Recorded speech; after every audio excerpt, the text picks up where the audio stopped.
오늘 우리에게 주시는 하나님 말씀 마가복음 12장 41절부터 44절까지 말씀입니다. 저와 함께 또 읽어보시겠습니다. 예수께서 헌금함을 대하여 앉으사 무리가 어떻게 헌금함에 돈 넣는가를 보실세. 여러 부자는 많이 넣는데 한 가난한 과부는 와서 2렙돈 곧 한 고드란트를 넣는지라. 예수께서 제자들을 불러다가 이르시되 내가 진실로 너희에게 이르노니 이 가난한 과부는 헌금함에 넣는 모든 사람보다 많이 넣었도다. 그들은 다 그 풍족한 중에서 넣었거니와 이 과부는 그 가난한 중에서 자기의 모든 소유 곧 생활비 전부를 넣었느니라 하시니라. 아멘. 오늘 이 본문의 말씀을 보시면 예수님의 좀 특이한 일이 등장합니다. 자, 예수님께서 헌금함에 대하여 앉으셨다라고 말씀하고 있죠. 41절 말씀에 예수께서 헌금함에 대하여 앉으사. 여러분, 여기에서 대하여 앉으셨다라는 표현은 이 대하여라는 것이 그 앞에 바라보며 이런 뜻이죠. 그렇기 때문에 예수님께서 의도적으로 헌금함을 지켜보셨다는 것입니다. 심지어 오늘 본문에는 이렇게 되어 있죠. 예수님께서 무리가, 즉 사람들이 어떻게 헌금함에 돈을 넣는가 보시려고 앉으셨다라고 되어 있습니다. 자, 가끔 예수님께서 행하시는 일들을 보면 이것은 예수님 아니시면 못하겠다 싶은 그런 말들과 행동들이 있습니다. 예를 들면 우리 마가복음 7장을 보면 이방 여인인 수로보니게 여인이 등장합니다. 이 수로보니게 여인에게는 딸이 있었는데 이 딸이 귀신에 들려요. 그러니까 이 수로보니게 여인이 예수님을 찾아와서 간절한 마음으로 자기의 딸에게 들어온 귀신을 쫓아내달라고 간절히 예수님께 부탁을 합니다. 그때 예수님은 우리 생각에는 이렇죠. 예수님께서 그 여인을 분명히 불쌍히 여기시고 그 여인이 바라는 대로 그 딸에게서 귀신을 쫓아내실 것이다. 이렇게 기대하기가 쉬운데 정작 예수님은 뭐라고 말씀하시냐면 자녀로 먼저 배불리 먹게 할지니 자녀의 떡을 취하여 개들에게 던짐이 마땅하지 않다라고 잘라서 말씀하십니다. 만일 우리가 그 옆에서 그 모습을 보고 있었다면 우리는 아마 시험에 들지도 모르겠어요. 아니, 예수님께서 이렇게 불쌍한 여인, 정말 자기의 딸이 귀신에 들려서 고통당하는 것을 참지 못하고 정말 괴로워하면서 예수님께 나와서 예수님의 은혜와 자비와 긍휼을 구하는데 어떻게 이런 말씀하실 수 있을까? 더군다나 지금 이 수로보니게 여인과 그 딸을 무엇에 비유하고 계십니까? 개에 비유하고 계시는 거잖아요. 어떻게 이러실 수 있을까? 그런데 여러분, 예수님은 그 여인에게 은혜를 얻을 만한 믿음이 있는지를 시험해 보고 계시는 것입니다. 여러분, 결코 저는 여러분을 시험할 수 없습니다. 그럴 자격이 없어요. 하지만 오직 하나님이신 예수님은 얼마든지 시험하실 수 있습니다. 예수님의 시험은 사탄의 시험과는 다른 것이죠. 사탄의 시험은 무엇입니까? 절망적인 상황으로, 죽음의 길로, 영원한 형벌로 끌고 가는 그런 시험이지만 예수님의 시험은 은혜를 주시기 위해서. 그래서 그 시험에 통과되면 이 세상이 줄 수도 없고 이 세상이 알 수도 없는 은혜와 복들을 충만히 주십니다. 그러면 시험에 합격하지 못하면요, 원래 그 상태로 그대로 놔두시는 거죠. 그렇기 때문에 우리는 예수님의 시험에 대해서 가타부타 옳다 그르다 말할 수 없어요. 왜냐하면 예수님의 시험 자체가 우리에게는 은혜이기 때문입니다. 자, 그런데 여러분, 이 여인에게 예수님께서 어떻게 하셨어요? 그 여인의 안에 믿음이 있는 것을 보신 것입니다.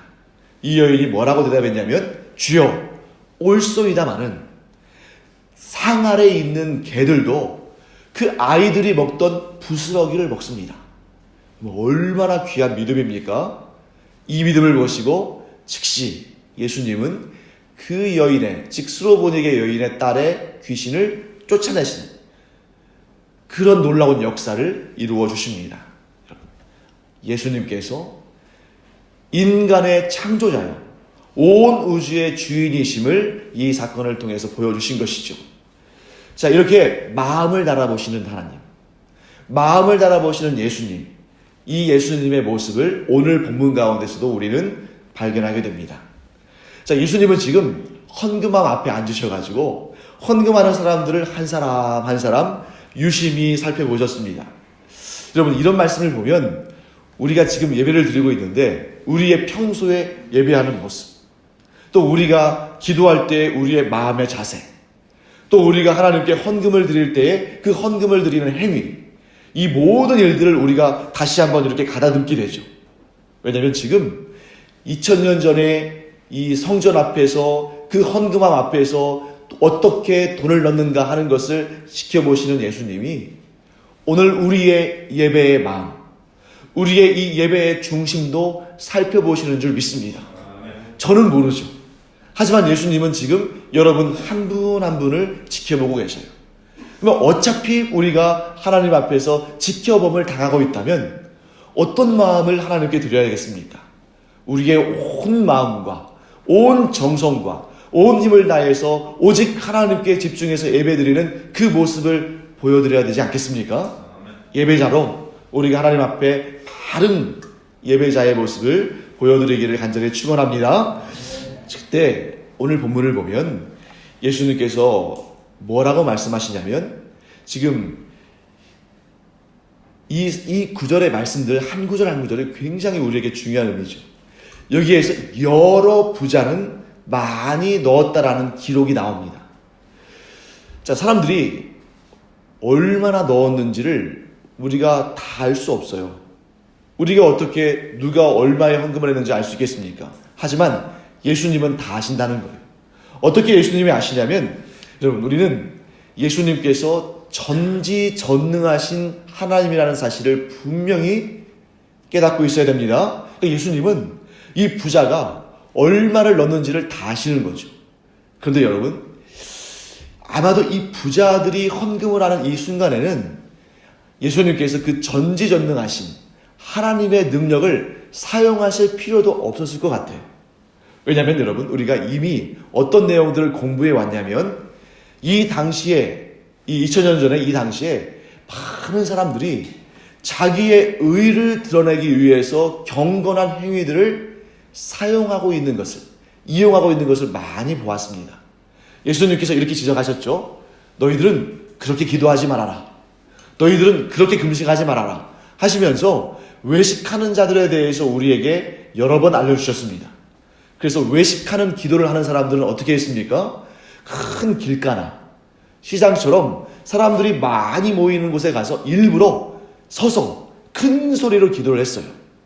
잘 들어봐라. 나는 이렇게 경건한 사람이다.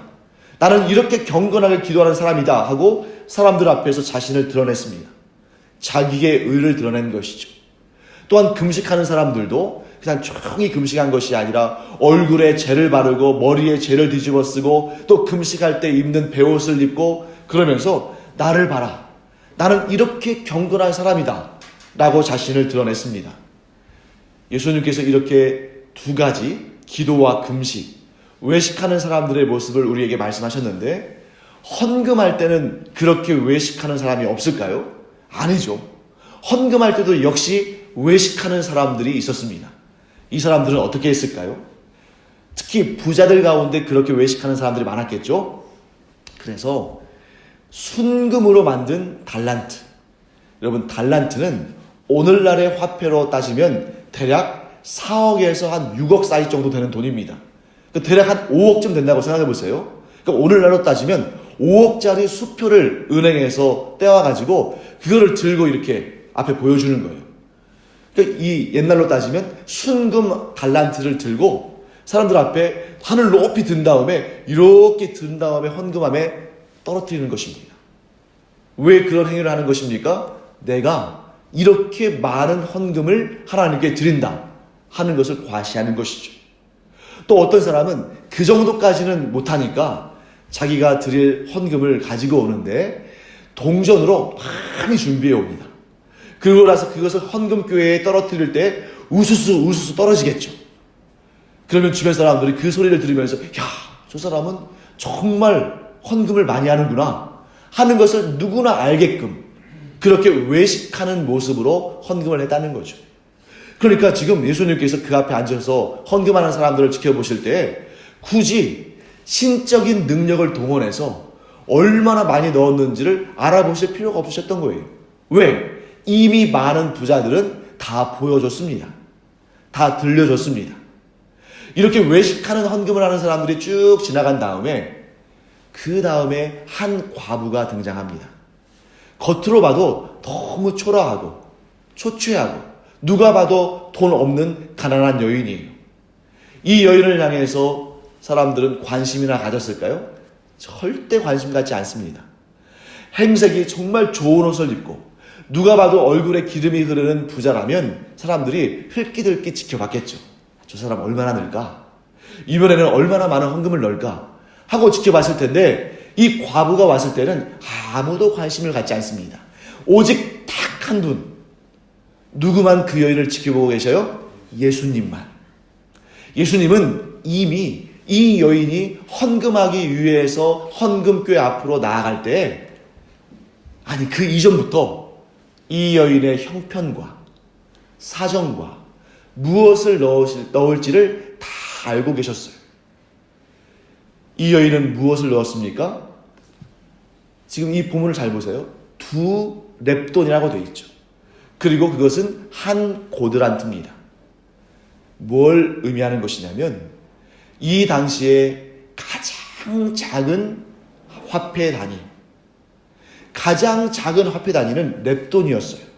그러니까 한 고드란트가 2 렙돈이니까 고드란트가 큰 단위입니까? 렙돈이 큰 단위입니까? 고드란트가 큰 단위고 렙돈이 작은 단위죠. 그러니까 오늘날 우리식으로 표현한다면 100원짜리 2개 혹은 500원짜리 2개 이렇게 넣은 겁니다. 여러분, 우리는 흔히 이러한 종류의 본문을 볼 때에 사람들을 이렇게 우리 스스로 비교할 때가 있어요. 어떤 식으로 비교하냐면 살짝 우리 가운데 좀 적개심 같은 게 있을 수가 있습니다. 그래서 부자들은 나쁜 사람들, 가난한 사람들은 좋은 사람들, 부자가 드리는 헌금은 하나님께서 기뻐하지 않으시는 헌금, 가난한 사람들이 드리는 헌금은 하나님께서 기뻐하시는 헌금, 이렇게 분류하기가 쉬운데 절대 하나님은 그렇게 분류하지 않으셔요. 오늘 본문의 말씀을 여러분들이 샅샅이 정확히 살펴보세요. 분명히 어떤 부자들이 많이 넣었다고는 되어 있지만 그 부자들이 드린 헌금에 대해서 예수님께서 책망하시거나 문제를 삼으시거나 거기에 대해서 잘못됐다고 말씀하지 않으십니다. 부자들은 부자의 형편 가운데 넣은 것입니다. 단지 이 여인의 헌금이 특별한 헌금이었기 때문에 제자들을 불러다가 말씀해 주신 거예요. 제자들을 불러다가 너희들 잘 봐라. 오늘 이 헌금함에 많은 사람들이 돈을 넣었는데 이 여인이 그 중에서 가장 많이 넣었다. 아마 그 얘기를 들었을 때 제자들은 이해할 수 없었을 것입니다. 그런데 여러분, 여기에서 예수님의 말씀을 우리가 자세히 봐야 돼요. 이 여인이 드린 2 렙돈에 예수님은 주목하신 것이 아닙니다. 예수님이 주목하신 것은 다른 곳에 있어요. 자, 예수님께서 뭐라고 말씀하시냐면 이 여인은 자기가 가진 소유, 특별히 그 가운데 생활비의 전부를 넣었다 라고 말씀하십니다. 여러분, 여기에서 이렇게 이 헬라어 단어를 잠깐 하나 살펴볼 텐데 그렇게 어려운 단어는 아닙니다. 44절 말씀에 나오는 이 여인이 드린 헌금에 대해서 예수님은 뭐라고 말씀하시냐면 생활비 전부를 넣었다 라고 말씀하십니다. 이때 이 생활비라고 번역된 헬라어 단어는 비오스라는 단어예요. 비오스. 이 비오스는 딱 4개의 철자로 되어 있습니다. 그래서 이 헬라어니까 헬라어 철자로 말씀을 드리면 베타, 이오타, 오미크론, 시그마라는 4개의 철자로 되어 있는데 영어식으로 표현하면 B, I, O, S 이렇게 되어 있어요. 자, 영어식으로 읽으면 뭐라고 읽냐면 그렇죠. 예, 비오스라고 읽는데 이게 영어식으로 말하면 바이오라는 말의 어원이 돼요. B-I-O가 바이오잖아요. 뒤에 S를 빼면. 그래서 이 비오스라는 헬라어 단어가 나중에 영어 바이오라는 단어의 어원이 됩니다. 그래서 우리가 이 생명이 있는 생명체들을 연구하는 학문을 생물학이라고 하잖아요. 그것을 바이올로지라고 하죠. 그리고 우리가 요즘에 바이오 산업하고 유망한 그런 미래의 산업으로 바이오 산업을 많이 언급하죠. 생명공학입니다. 그래서 이 비오스라는 단어를 이 본문에서는 생활비라고 번역했습니다만 물론 틀리지 않습니다. 생활비 맞아요. 그런데 그 의미를 파고 들어가면 어떤 의미냐면 생명, 삶, 생활 이런 의미를 가지고 있어요.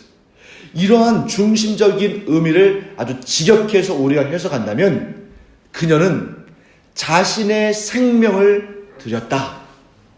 그녀는 자신의 삶을 드렸다.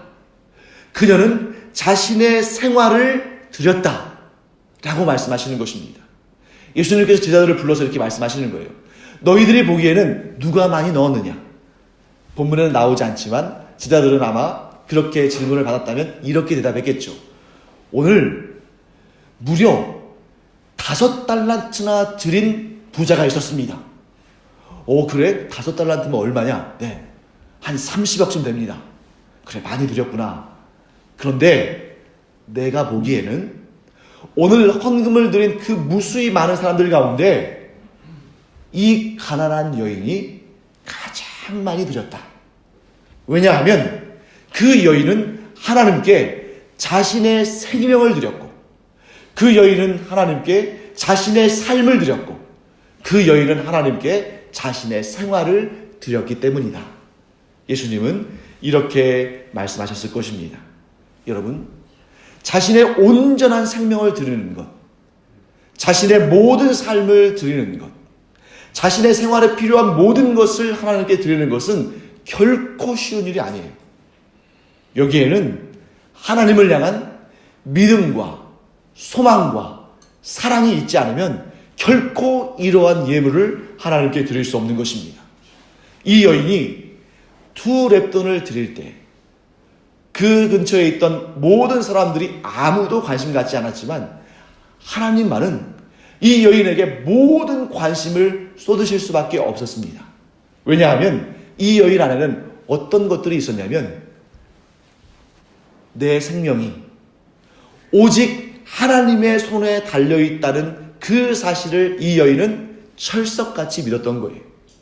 그런 믿음 없이 어떻게 그 여인이 하루에 쓸 그 생활비 전체를 넣을 수 있겠습니까? 이 여인 안에는 분명한 그런 믿음이 있었던 거예요. 내 삶을 내가 지킬 수 없다. 내 삶을 이 돈이 지킬 수 없다. 내 삶은, 내 생명은 온전히 하나님의 손에 달려있는 것이다. 이 여인 안에는 그런 믿음이 있었던 것입니다. 또 이 여인 안에는 이런 소망이 있었습니다. 그래, 내 삶은 오직 하나님께서만 지켜주실 수 있어. 내가 이 시간에 밖에 나가서 열심히 일하고 열심히 추수하고 열심히 사람들에게 또 빌려서 내 삶을 내가 지키려고 할 수도 있겠지. 하지만 내 삶은 오직 하나님께서 지켜주실 때에만 의미가 있는 것이다 라고 이 여인은 생각하고 오직 하나님께만 소망을 둔 것입니다. 자, 그리고 마지막으로 이 여인은 삶의 모든 순간마다 하나님을 전심으로 사랑했습니다. 생각해 보세요. 아침에 이 여인이 하나님께 경배하기 위해서 하나님의 전으로 나올 때 그 여인의 마음속에 어떤 마음이 들었을까?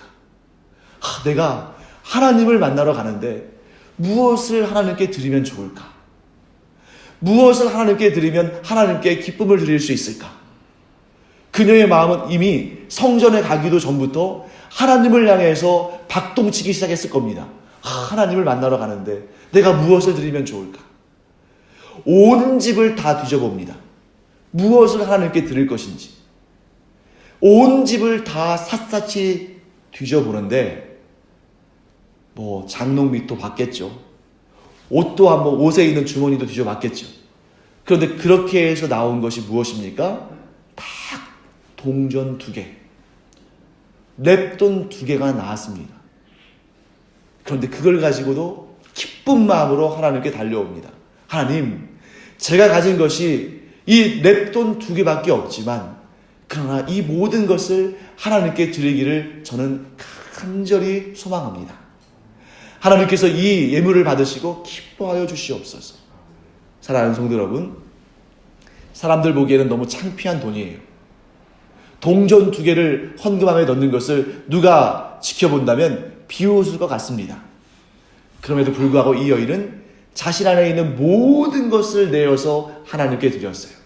무엇 때문에 가능한 일입니까? 하나님을 전심으로 사랑하기 때문에. 사랑하는 성도 여러분, 이 여인의 이 마음이 우리 가운데도 있기를 간절히 축원합니다. 우리의 생명은 온전히 하나님의 것입니다. 우리의 삶도 하나님께서 지켜주지 않으시면 우리가 단 1분 1초도 장담할 수 없습니다. 또한 하나님은 우리의 모든 사랑을 받으시기에 합당하신 분이십니다. 하나님은 오늘 이 시간 우리의 마음을 받으시기를 원하시는데 우리가 전심으로 온전한 헌신으로 하나님께 우리의 삶을 드리기를 하나님은 원하십니다. 왜 그걸 원하실까요? 잘 생각해 보세요, 여러분. 예수님은 이 땅에 당신의 모든 것을 우리에게 내어주시기 위해서 오신 분이십니다. 지금 여러분, 이 과부의 헌금을 드리는 이 장면을 보시고 얼마 후에 예수님은 십자가에 달려 죽으셔요. 그 예루살렘 성에서 수많은 사람들을 지켜보시는데 그들 중에 어느 누구도 하나님께 자신의 삶을 전심으로 헌신하는 사람이 없습니다. 마음이 너무 힘드셨을 거예요. 예수님은 당신의 모든 것을, 심지어 당신의 그 영원하신 생명까지도 온전히 헌신하시기 위해서 이 땅에 오셨는데, 그 생명을 온전히 우리에게 주시기 위해서 이 땅에 오셨는데, 그 가운데 하나님을 향해서 온전히 헌신하는 사람들을 보지 못하신 거예요. 그때에 이 여인이 예수님의 눈에 들어왔습니다. 이 여인이야말로 예수님의 마음을 품은 여인이에요. 이 여인이야말로 그 고난과 환난을 향해서 십자가를 지시기 위해서 가시는 예수님께 기쁨을 드린 그런 여인인 것입니다. 사랑하는 성도 여러분, 예수님은 우리를 지켜보시는데 우리가 예수님을 닮아갈 때 가장 기뻐하실 줄 믿습니다. 예수님을 닮는다는 게 뭐예요? 예수님께서 우리를 위해서 생명을 내어놓으시고 헌신하신 것처럼 우리가 예수님께, 우리가 하나님께 우리의 생명을 드리며 헌신할 때 예수님은 참으로 기뻐하십니다. 그리고 예수님은 뭐라고 말씀하시겠습니까? 그래, 네가 온 생명을 나에게 헌신하여 나에게 충성하는구나. 그렇다면 너의 인생은 내가 책임진다. 또한 너를 통해서 내가 일하기를 원한다. 분명히 이렇게 말씀하실 줄 믿습니다. 그래서 오늘 이 시간 여러분과 제가 기도할 때 내가 나의 생명을 하나님께 드려야지, 내 삶의 모든 것을 하나님께 드려야지 하면서 우리의 삶 가운데 마치 이 2랩돈을 찾으면서 온 집을 다닌 이 여인처럼 우리의 삶에서 무엇을 주님께 드리며 우리의 삶에서 무엇을 주께 헌신할지를 기쁜 마음으로 살펴보는 여러분과 제가 되기를 간절히 축원합니다. 기도하겠습니다. 하나님, 이스라엘에 많은 사람들이 살고 있었지만 예수님처럼 온전한 헌신을 드린 이 여인은 많지 않았던 것을 보게 됩니다. 하나님, 이 세상에 수많은 사람들이 있지만 그 가운데 그 생명을 온전히 하나님께 드리는 사람들이 얼마나 될지 저희들은 알지 못합니다. 그러나 하나님, 이 시간 나부터, 우리 가정부터, 우리 신제주 가정교회부터 온전한 헌신, 우리의 삶의 모든 것을 하나님께 드리는 그런 온전한 헌신의 삶을 살게 하여 주시옵소서. 이 시간 저희들 기도할 때 우리를 위해서 모든 것을 내어주신 예수님을 묵상하며 우리의 삶을 주께 드리는 귀한 시간 되게 하여 주시옵소서.